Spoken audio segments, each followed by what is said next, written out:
is spiritual. Ukitaka kujua hii maisha inakaa namna gani, hii maisha ni kiroho. Maisha ni roho.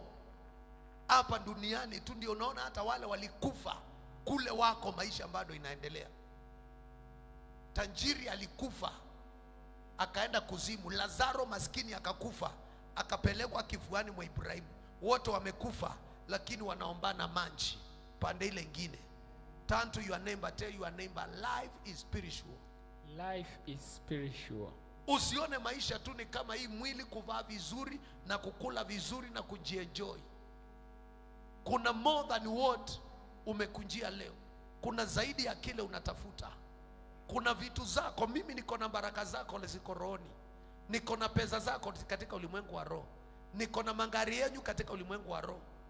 Nauliza, mtu anauliza ni wewe uko nayo ama ni Mungu? Nasema niko nayo, kwa maana niko na funguo. Sema niko na funguo. Niko na funguo. Hallelujah. Amen.